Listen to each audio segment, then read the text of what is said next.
Entonces,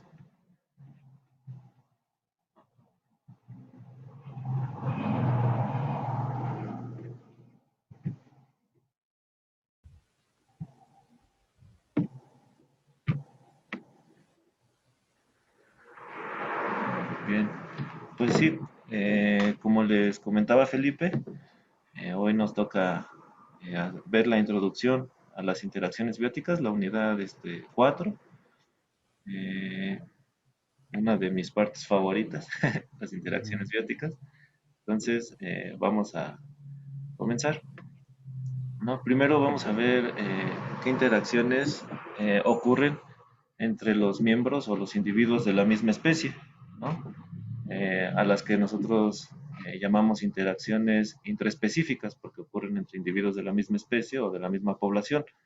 Entonces, generalmente la que más se estudia es la competencia intraespecífica, que como lo estuvimos viendo la clase pasada, pues tiene mucho que ver con crecimiento denso dependiente, ¿no?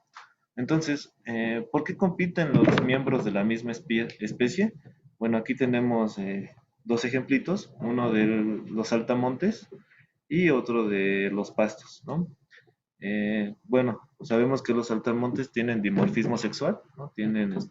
Presentan tanto machos como hembras, y bueno, supongamos que los machos eh, pues tienen una densidad baja, ¿no? En un espacio definido, podría ser ahí un llanito lleno de pasto, tenemos una densidad baja de machos, ¿no? Estos machos van a poder, si no hay muchos machos compitiendo, van a poder reproducirse con bastantes hembras, van a poder alimentarse y van a poder pasar todas sus características o su pool genético a las siguientes generaciones, ¿no? Sin embargo, si empieza a existir un aumento de la densidad de los machos, pues van a empezar a tener interacciones del tipo de la competencia, ¿no? Lo cual se refleja que a mayor densidad va a haber mayor competencia. ¿Por qué van a competir estos machos? Van a competir por parejas o mm, pues por fecundar a varias hembras, ¿no?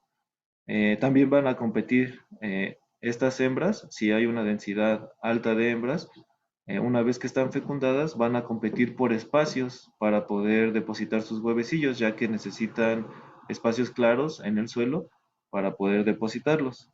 Este tipo de interacciones o efectos van a tener una clara repercusión en la reproducción y por lo tanto en lo que pueden aportar tanto machos como hembras a la siguiente generación.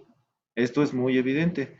Sin embargo, también cuando aumenta la densidad de la población, hay efectos sobre la sobrevivencia, ¿no? Que tiene que ver con el desarrollo y el crecimiento, ¿no?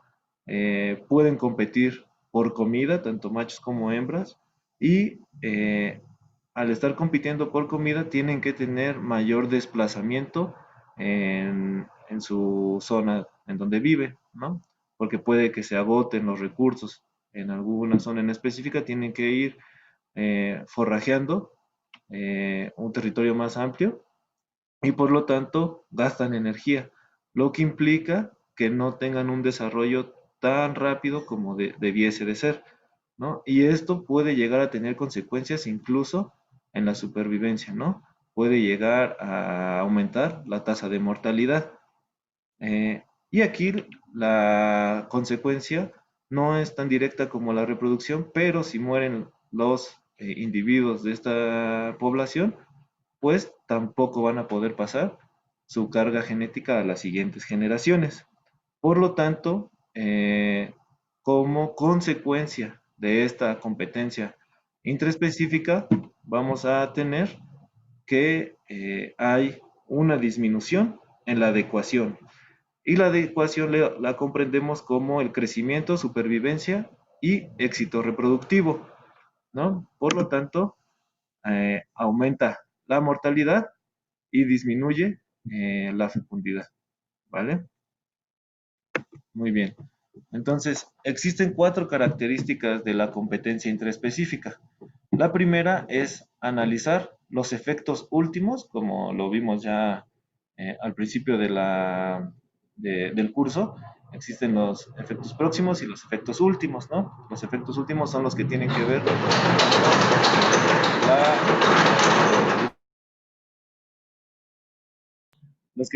con la evolución, ¿no?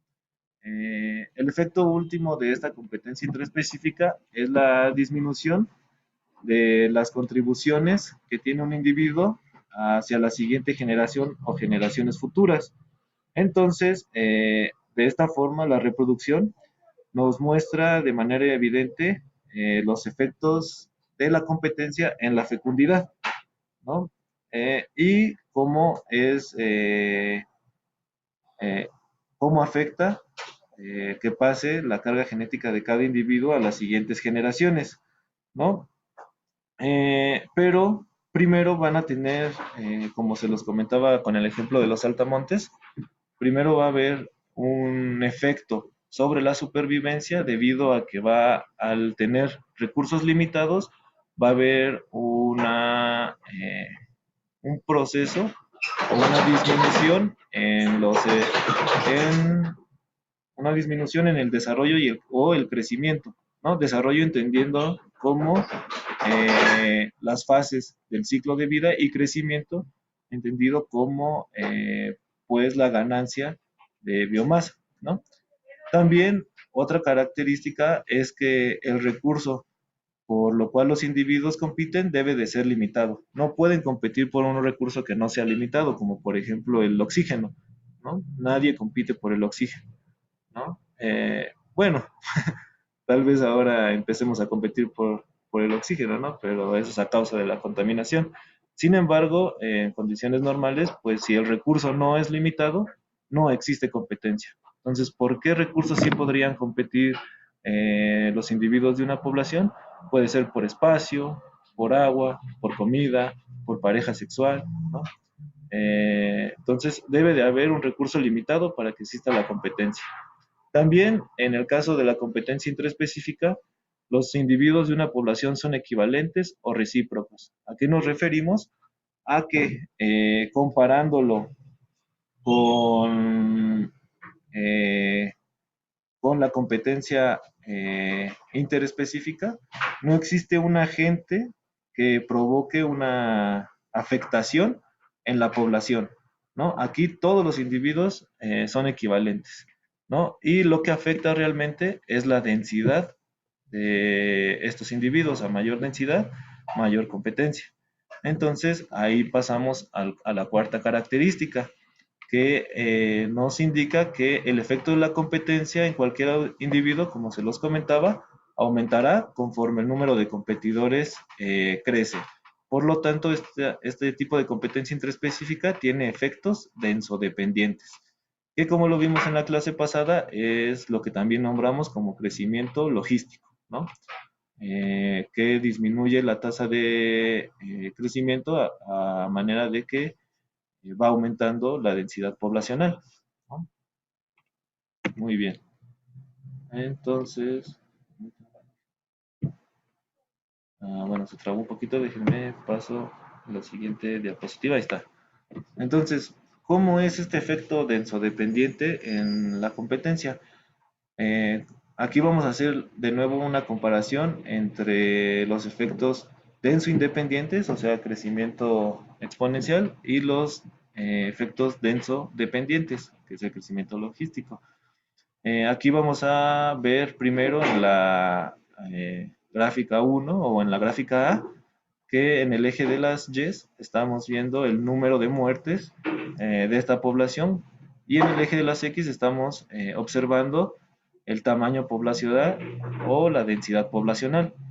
En el caso del crecimiento denso independiente, el número de muertes, a manera de que va aumentando la densidad, va a ser constante, ¿no? Vamos a tener una línea constante que va desde el origen hacia este cuadrante. Sin embargo, la densidad, el efecto denso dependiente no se va a comportar de manera constante. A manera que crece la densidad, va a ir creciendo esta tasa de muertes o número de muertes, ¿no? En la gráfica B, ahora lo que estamos observando es la tasa de mortalidad. Si vemos el crecimiento denso independiente, la tasa de mortalidad es constante y se queda como una línea recta. Sin embargo, el crecimiento denso dependiente puede presentar varias formas. Puede ir creciendo la tasa a manera de que va aumentando la densidad, puede verse de manera constante y también puede tener un crecimiento al principio rápido y después irse haciendo un poco más lento, ¿no? Pero entonces todo esto depende de la densidad poblacional. También podemos verlo en el número de nacimientos o en la tasa de nacimientos, ¿no? En donde se comporta de manera similar, ¿vale? En la gráfica aquí que tiene el inciso C, el número de nacimientos en un tipo de crecimiento denso independiente va a ser constante y en un tipo de denso dependiente va a ir disminuyendo conforme aumenta la densidad. Y esto se ejemplifica en la tasa de nacimiento cuando el crecimiento es denso independiente. Esta se ejemplifica como una línea recta que es constante, no importa o no tiene efecto la densidad poblacional. Sin embargo, en el denso dependiente podemos observar que va disminuyendo, ¿no? La tasa de nacimientos conforme aumenta la densidad poblacional. Muy bien. Entonces, aquí llegamos a tres comentarios pertinentes que tienen que ver con la competencia interespecífica, ¿no? Tenemos una relación de autorregulación negativa respecto a la capacidad de carga. O sea, que si sobrepasamos la capacidad de carga, la población va a disminuir hasta llegar al punto de equilibrio, como lo vimos en la clase pasada.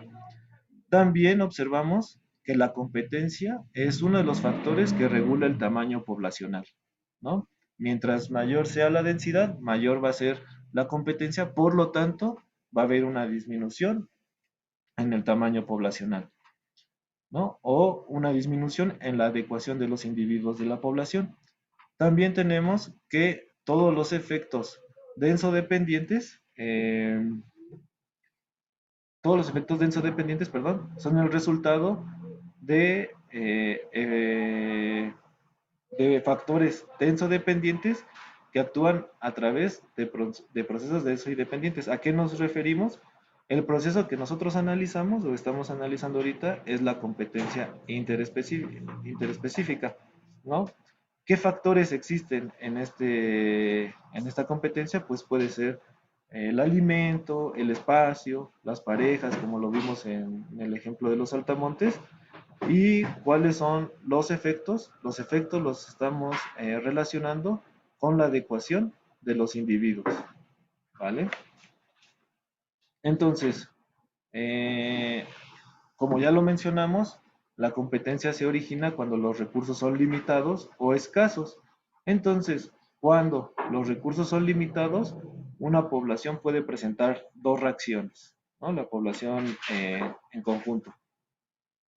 Puede presentar la reacción de competencia por pelea y de la competencia de torneo.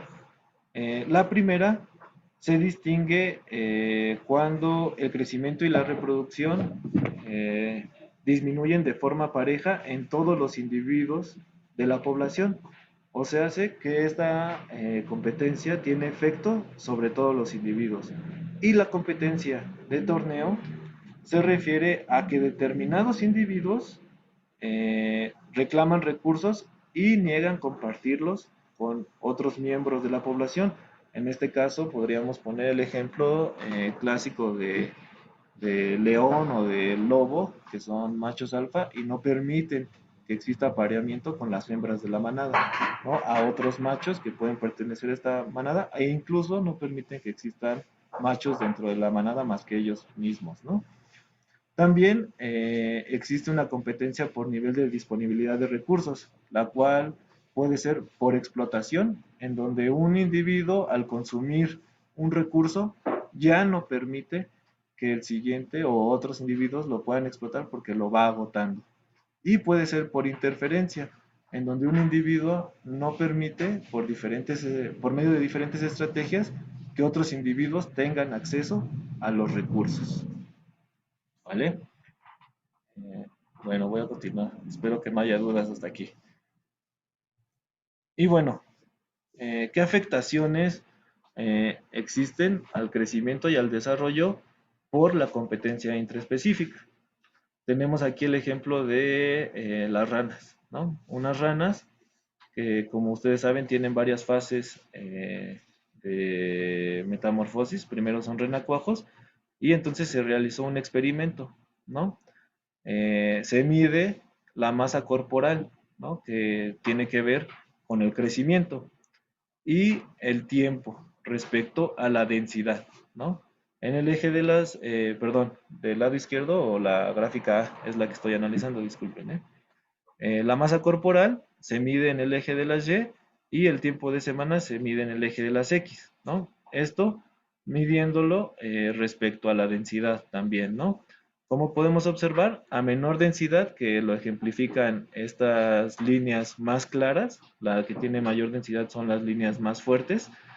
Como vemos, a menor densidad es menor el tiempo que ocupan los organismos para poder tener un crecimiento óptimo y pasar a su siguiente fase del ciclo de vida. Sin embargo, si la densidad aumenta, como se ejemplifica en la línea más oscura, que lo marca con una densidad mayor, el tiempo para que estos organismos logren el crecimiento y desarrollo óptimo para pasar a la siguiente etapa de su ciclo de vida se alarga. ¿Por qué? Porque los recursos son escasos y por lo tanto tienen que estar compitiendo entre ellos para poder desarrollarse, ¿no? Y sobrevivir.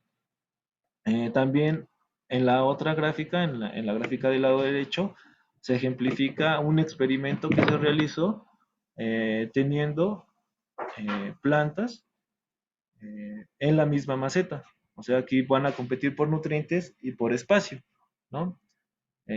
Como ven, en el eje de las X tenemos la cantidad de plantas por maceta, ¿no? Y va aumentando conforme nos vamos desplazando por este eje.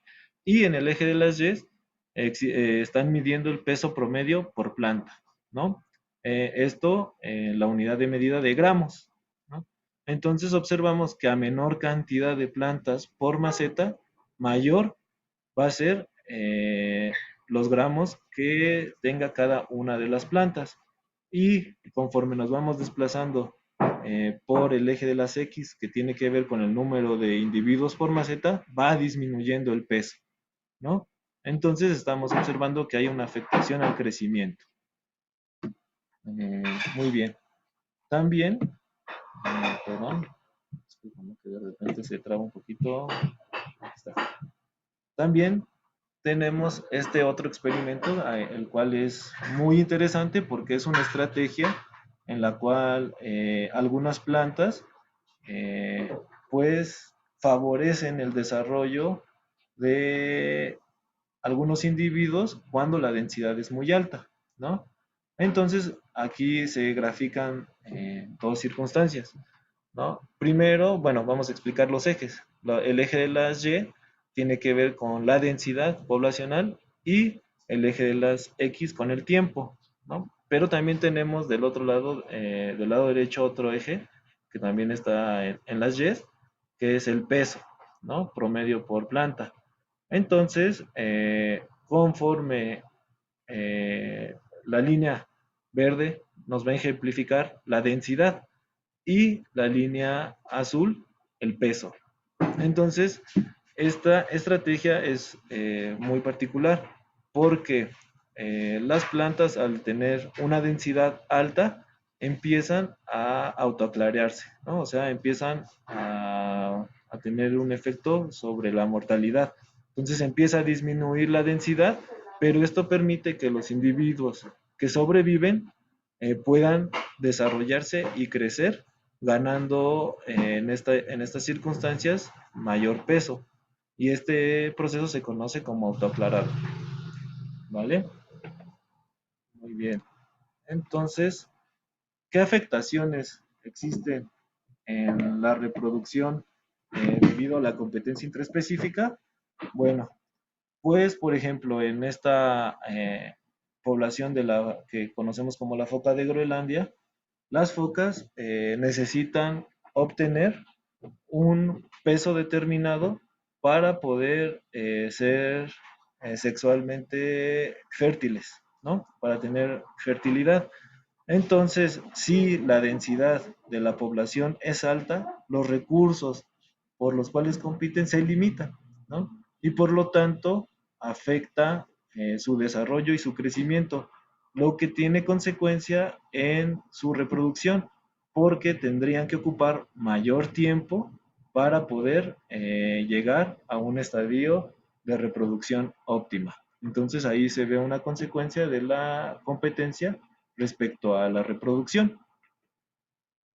También tenemos el ejemplo en las plantas, en donde se ha estudiado y se ha observado que a mayor densidad ocurre una disminución en el número de semillas que produce cada planta. Tenemos el ejemplo del maíz, en donde se ha observado que a mayor densidad poblacional la producción de semillas disminuye, y no solamente la producción, sino también el tamaño y el peso de las semillas. Igual pasa con la otra planta que está ejemplificada, que es la salicornia europea. Se observa que a mayor densidad hay una disminución en el número de semillas que produce cada planta. Entonces son efectos derivados de la competencia por los recursos limitados en una población. Muy bien. ¿Qué efectos tiene la densidad sobre los individuos? En este caso, al parecer resulta estresante que exista una densidad alta, ¿no? Cuando aumenta la densidad, entonces se propicia un abarrotamiento y contacto social, lo que genera en las poblaciones estrés, ¿no? ¿Y qué causas o alteraciones provoca este estrés? Eh, Se han observado tres tipos de alteraciones. El primero es el hormonal, ¿no? Y esta alteración hormonal tiene un efecto sobre el crecimiento, la actividad sexual y la restricción de las funciones reproductivas, ¿no? A mayor estrés, disminuye la función de estos factores. También se ha observado que hay un efecto sobre el sistema inmunológico, ¿no? Si hay un abarrotamiento social y por lo tanto estrés, se ha observado en mamíferos que el sistema inmunológico empieza a tener problemas, y se ha observado que hay muerte de glóbulos blancos, ¿no? Que como ustedes saben, los glóbulos blancos pues son estas células que, que son las más importantes del sistema inmunológico, ¿no? Porque atacan a los agentes infecciosos. Por lo tanto, se ha observado que en poblaciones con estrés alto, eh, las enfermedades son más fuertes o tienen una mayor capacidad de infección en la población. Y también se ha observado que hay una consecuencia debido al estrés en las feromonas, ¿no? Que actúan más o menos como las hormonas, pero solo que son producidas por otros individuos. Y esto tiene consecuencia en el desarrollo y la reproducción de los individuos de una población estresada. Muy bien. Profe, ¿Sí? ¿qué era lo de abarrotamiento?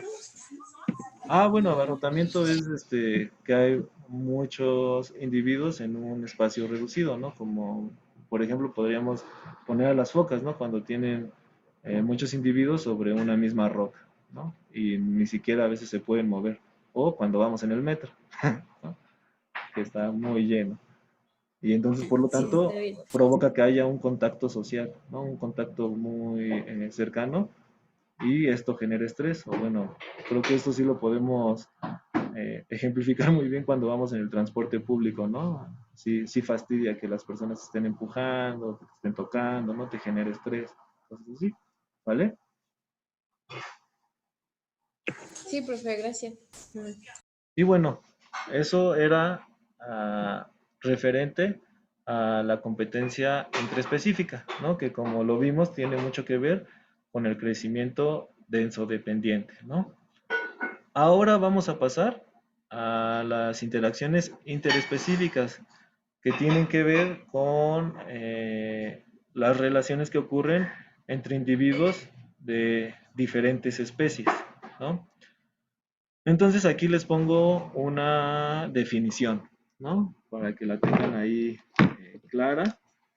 La definición de interacciones interespecíficas, según Carabias y Deval y Boege, perdón, es que las interacciones bióticas son aquellas que ocurren al menos entre dos organismos de la misma o de diferente especie, ¿no? Aquí tomando en cuenta de que también existen interacciones eh, inter, eh, intraespecíficas, perdón, ¿no?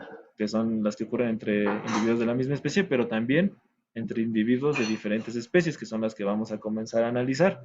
Esto es lo que define las interacciones bióticas, ¿no?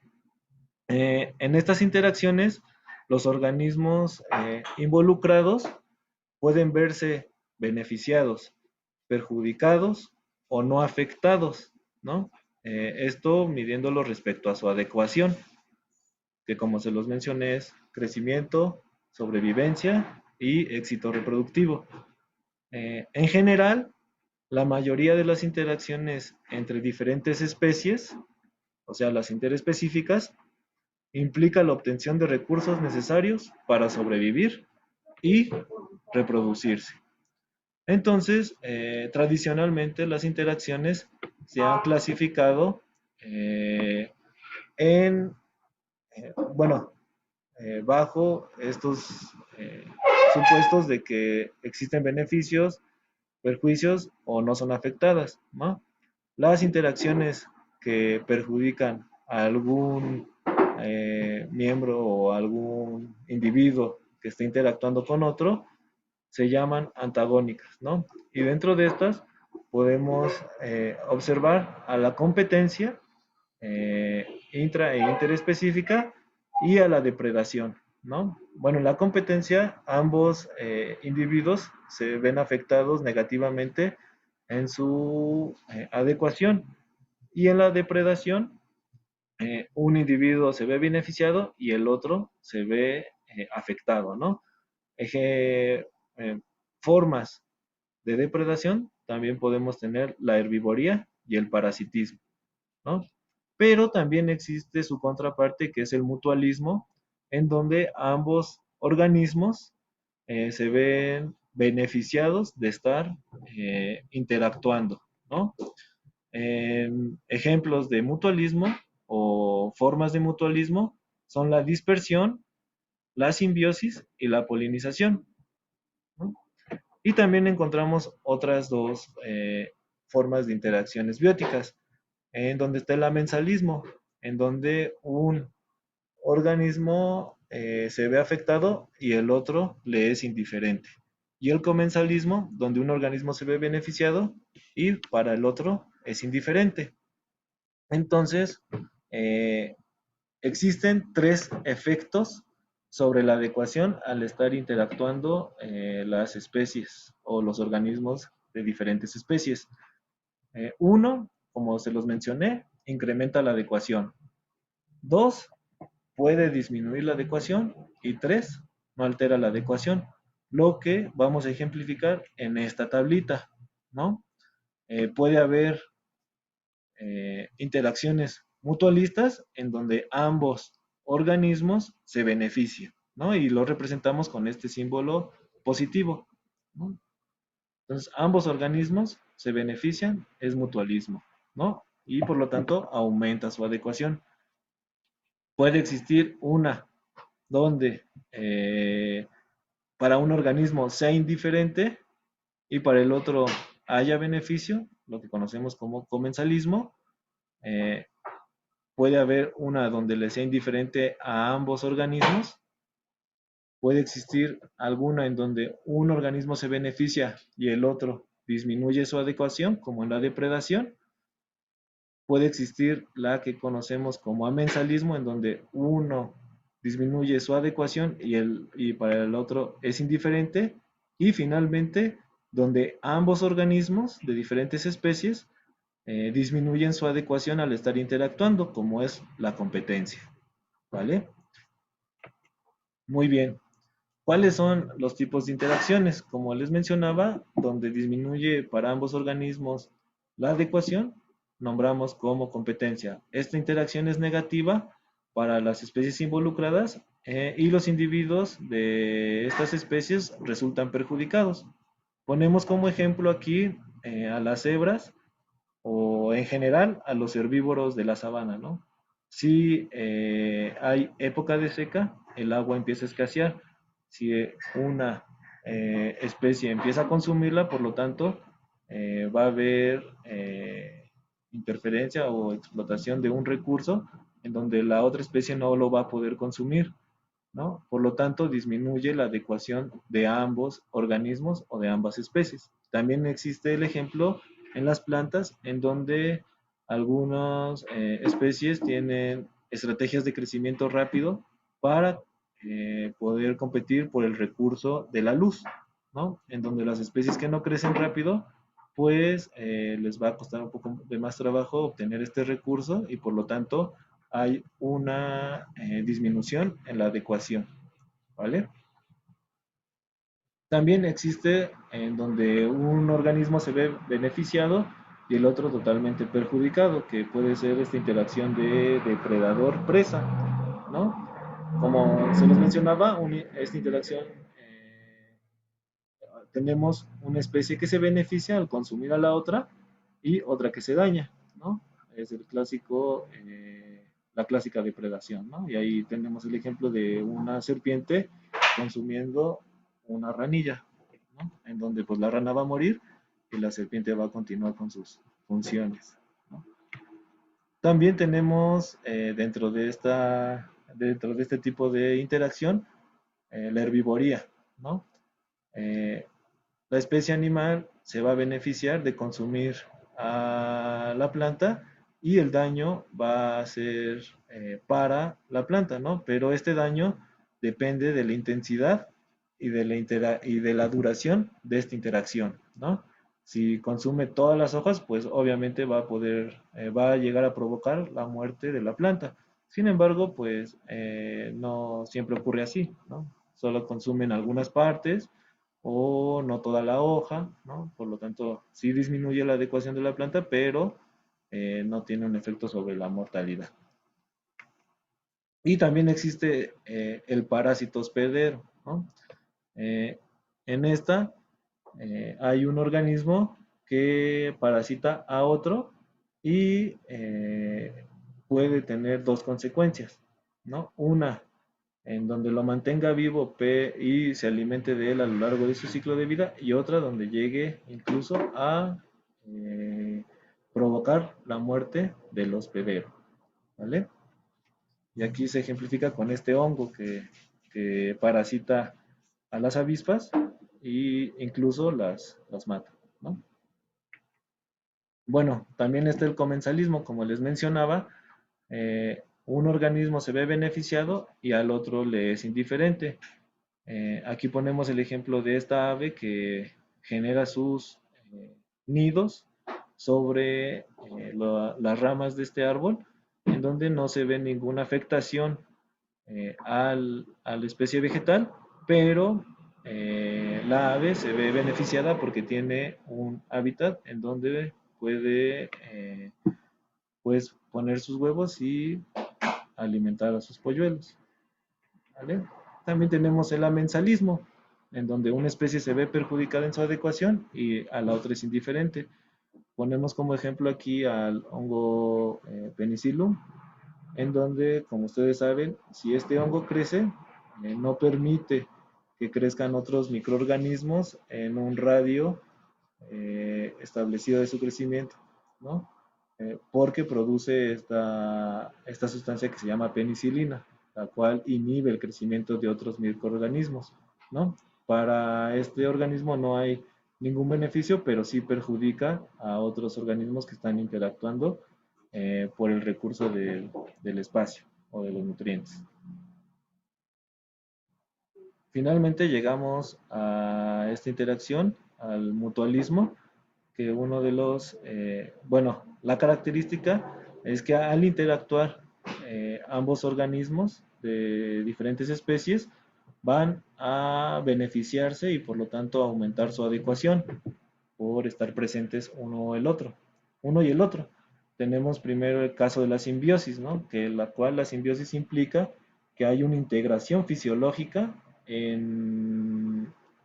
una integración fisiológica entre los individuos de esta interacción, ¿no? Como por ejemplo las micorrizas, ¿no? Tenemos el ejemplo de las ectomicorrizas, aquí con la manita muscaria, en donde el micelio entra a los tejidos de las raíces de los árboles para proporcionar nutrientes y comunicación a la planta, y la planta proporciona nutrientes, sobre todo carbohidratos, a los hongos, ¿no? Del lado derecho tenemos lo que conocemos como ricomizósfera, en donde no solamente están interactuando los hongos y las plantas, sino también están interactuando ciertos microorganismos que benefician a la nutrición de las plantas y de los hongos, ¿no? Ya que pueden tener funciones de fijación de nitrógeno, entre otras, ¿no? O inhibición de crecimiento de organismos patógenos para las raíces de las plantas. Entonces, esto es lo que conocemos como simbiosis. Es un tipo de mutualismo. También otro tipo de mutualismo es la polinización. Ambos individuos se benefician por su presencia mutua, ¿no? En la polinización tenemos que la especie animal se beneficia obteniendo recursos alimenticios y la especie vegetal se beneficia porque se pueden dispersar los gametos a otras flores, ¿no? Tiene un beneficio a nivel reproductivo. También encontramos en los mutualismos la dispersión. Igual ambos se benefician de su presencia, en donde, por ejemplo, en esta ave, eh, la planta le ofrece al ave el recurso de la alimentación, y el ave, al consumir estos frutos, pasa a través de su tracto digestivo, lo que permite que al pasar el fruto por el tracto digestivo, uno la dispersa, ¿no? O sea, el ave vuela y permite que la semilla pues llegue a otros lugares, pero también al pasar a través del tracto digestivo, pues la pone óptima para que pueda tener un desarrollo, un crecimiento o la germinación. Bueno, ¿cuáles son las consecuencias de las interacciones? Hay consecuencias en diferentes niveles de organización, como lo vemos a lo largo del curso, ¿no?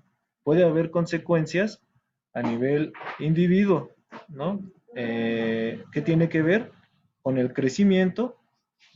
Puede mejorar el crecimiento si es una interacción eh, mutualista, pero si es una interacción de competencia o de depredación, incluso puede desaparecer este crecimiento, ¿no? También puede favorecer la reproducción, como lo vemos en el tipo de relación eh, mutualista de la polinización, ¿no? También mejora la supervivencia.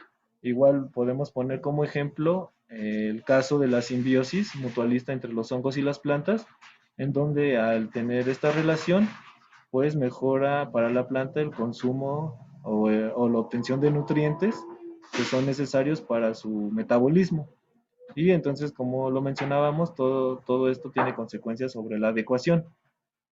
A nivel poblacional, puede tener consecuencias respecto a la capacidad de carga, ¿no? Como les mencionábamos,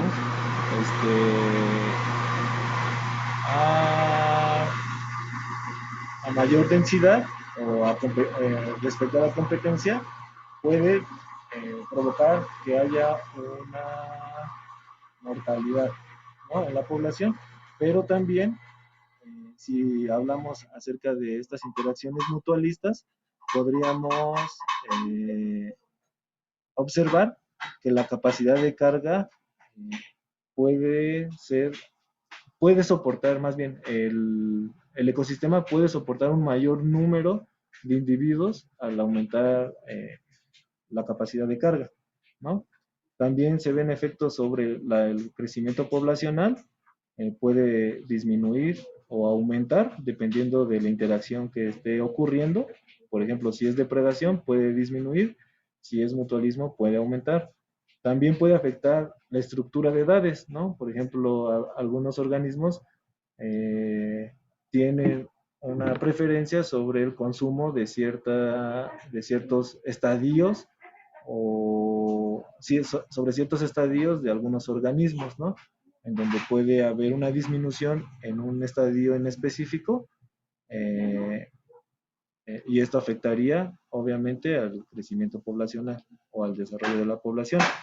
También hay consecuencias a nivel de comunidad en donde tiene que ver con la diversidad.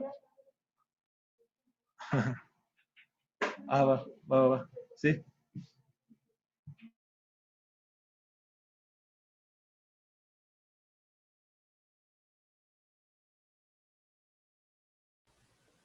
Bueno, nada más quería este, comentar unas cosas sobre las interacciones. Igual, em, bueno, no son estáticas, ¿no? Las interacciones no son estáticas, pueden ir cambiando a lo largo de la historia, ¿no? De la evolutiva de los organismos. Entonces, puede ser que tengamos alguna interacción ahorita, por ejemplo, antagónica, y con el paso del tiempo se vaya haciendo mutualista, ¿no? Ya lo habíamos platicado incluso cuando hablábamos de los holobiontes, ¿no? Cuando los holobiontes pueden funcionar en algún, bueno, estos parásitos o algunas bacterias pueden funcionar como ajá, parásitos o pueden generar enfermedades a los organismos, como ahora el coronavirus, por ejemplo, y poco a poco esa asociación puede ir modificándose, ¿no? Entonces puede ir poco a poco porque es una tensión igual que hay, ¿no? Entre los organismos, ¿no? Está todo el tiempo peleando en este caso, entre depredador y presa, o entre parásito y hospedador. Entonces llega un momento en que el hospedador disminuye, por ejemplo, el efecto que puede tener en la presa, y el otro también el ataque, ¿no? Que puede tener hacia el parásito o hacia el patógeno. Entonces, poco a poco puede irse modificando esa interacción y puede dar un mutualismo, ¿no? Que es lo que veíamos en algunos tipos de holobiontes o algunos tipos de parásitos, bueno, que ya no serían parásitos, pero mutualistas que tenemos, ¿no? En el organismo. Y puede darse el caso en sentido contrario, ¿no? Que de una interacción mutualista regresemos a una parasitaria. Ujú. Entonces, todo eso puede darse evolutivamente, puede irse modificando, y siempre en una relación mutualista también siempre está viendo qué organismo gana más, ¿no? En esa relación. ¿Cuál gana? Siempre se trata de ganar más que el otro.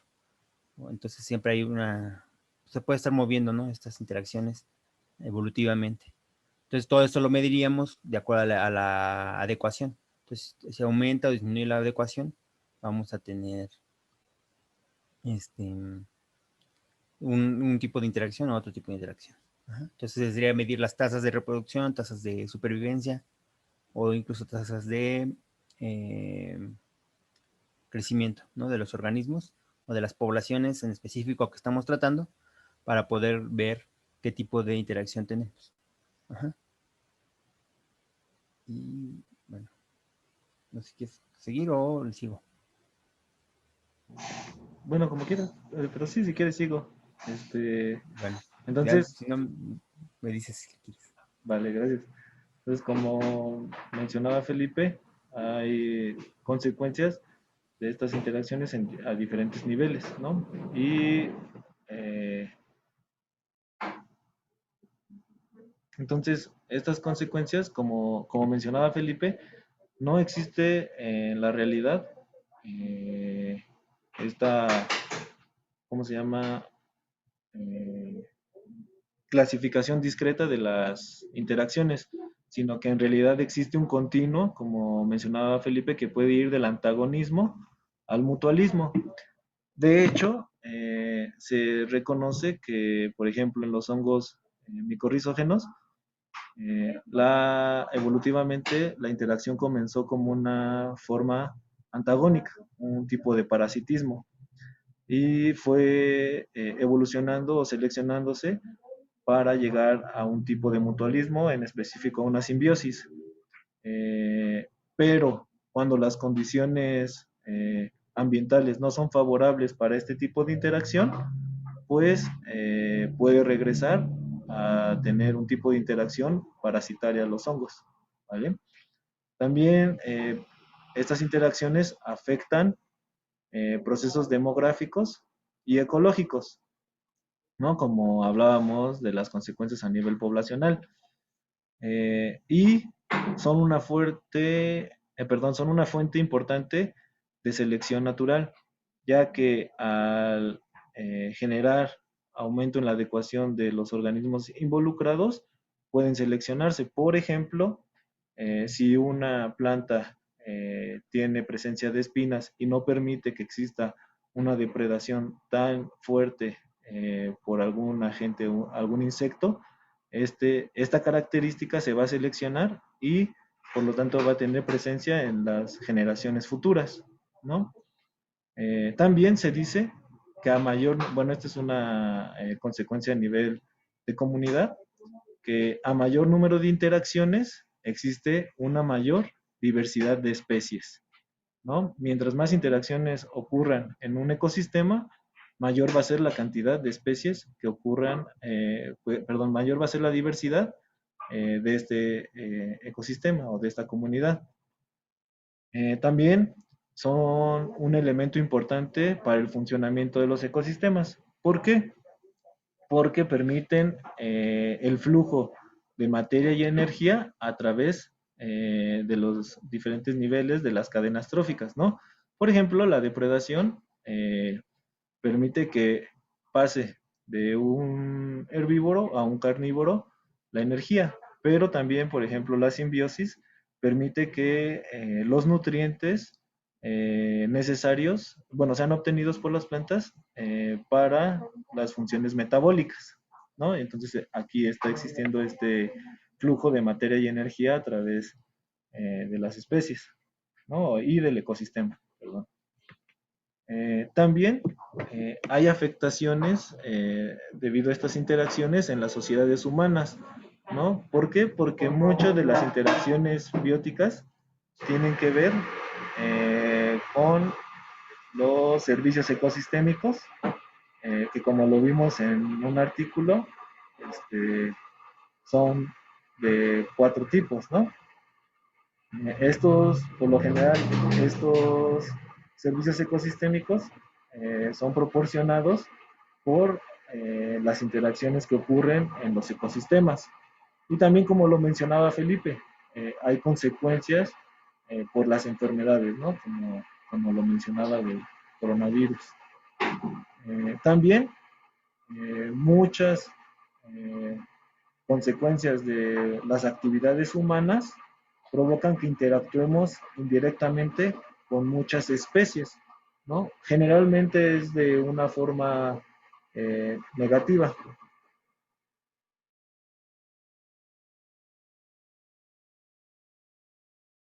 Generalmente es de una forma negativa, ¿no? Que debido a que pues tenemos alteraciones sobre los ecosistemas, ¿no?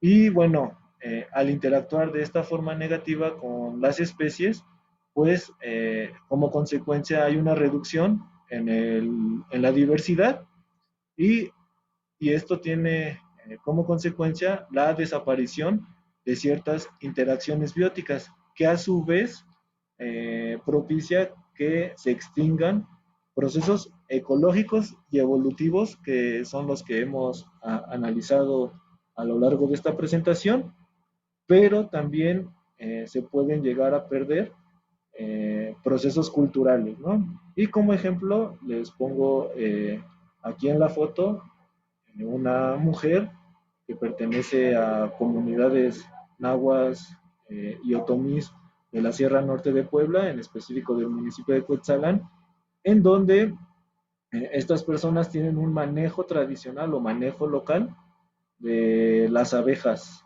meliponas, ¿no? Ellos propician un hábitat para las abejas y se ven beneficiados por la obtención de miel, pero no solamente proporcionan un hábitat, sino también generan un agroecosistema en donde las abejas pueden obtener los recursos necesarios para producir la miel, ¿no?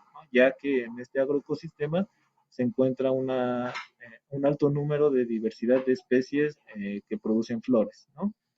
Entonces, esta interacción no solamente es la interacción que ocurre entre los polinizadores y las flores, ¿no? Que es una interacción biótica de mutualismo, sino también es interacción que ocurre entre las sociedades humanas y los servicios ecosistémicos que provocan o que producen las interacciones bióticas, ¿no? Como les mencionaba, esto es muy importante, ¿no? Porque tiene implicaciones en pues, en diferentes aspectos de la vida profesional, ¿no? Por ejemplo, les quería poner el ejemplo aquí de los bosques de Acasochitlán, que en este momento están siendo gravemente dañados por la tala clandestina y que además por el aprovechamiento se supone sustentable por parte de algunas instituciones del Estado, ¿no? Se supone que la Semarnat da permisos para que el aprovechamiento de los bosques sea sustentable, pero este aprovechamiento se basa en talar y reforestar únicamente con una especie de árbol, en este caso Pinus pátula. ¿Qué está ocurriendo? Que las personas no están permitiendo que exista este tipo de aprovechamiento debido a que ellos reconocen que a mayor diversidad de árboles existe una mayor diversidad de organismos asociados a estos árboles, que pueden ser de hongos, de insectos, de animales, incluso de otras plantas. Si las personas permitiesen que existiera este aprovechamiento únicamente basado en una especie, no solamente se perdería la diversidad arbórea, sino también se perdería la diversidad de especies asociadas a estos árboles. Entonces, como ustedes pueden notar, las interacciones bióticas tienen una consecuencia directa sobre la sociedad, sus servicios y también aspectos culturales que llevan milenios de estar sobreviviendo y estarse reproduciendo a lo largo de la historia. Entonces, me parece que hasta aquí termina la presentación.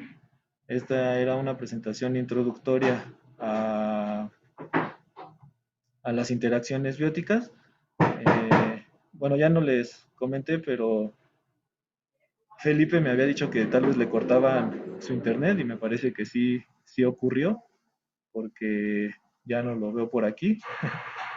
Entonces, eh, pues no sé si tengan alguna duda respecto a los dos temas que vimos hoy, que son la competencia interespecífica y las interacciones interespecíficas, o una introducción a las interacciones interespecíficas.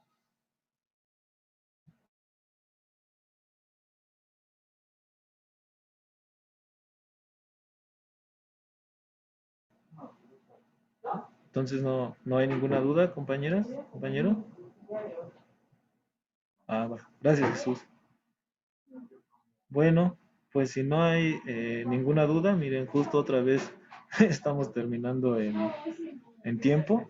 Solamente recordarles, por favor, compañeras, compañeros, que el viernes la maestra en ciencias Julieta Salomé nos va a presentar su ponencia sobre especies invasoras y vamos a discutir el artículo. Por lo tanto, ella nos pidió que la clase fuera de 8 a 9:30 de la mañana.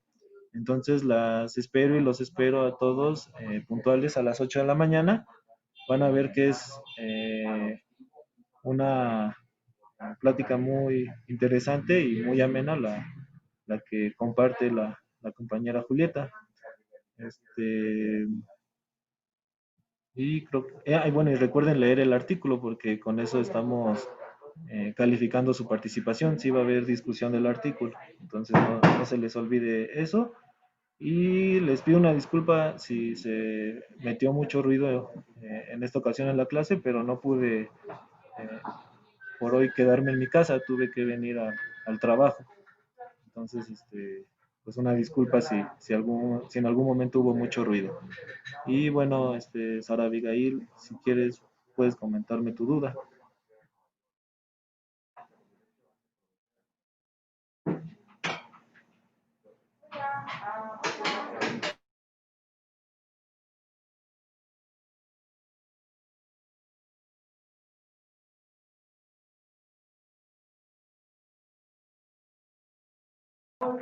Bueno, pues si quieren, hasta aquí dejamos la clase y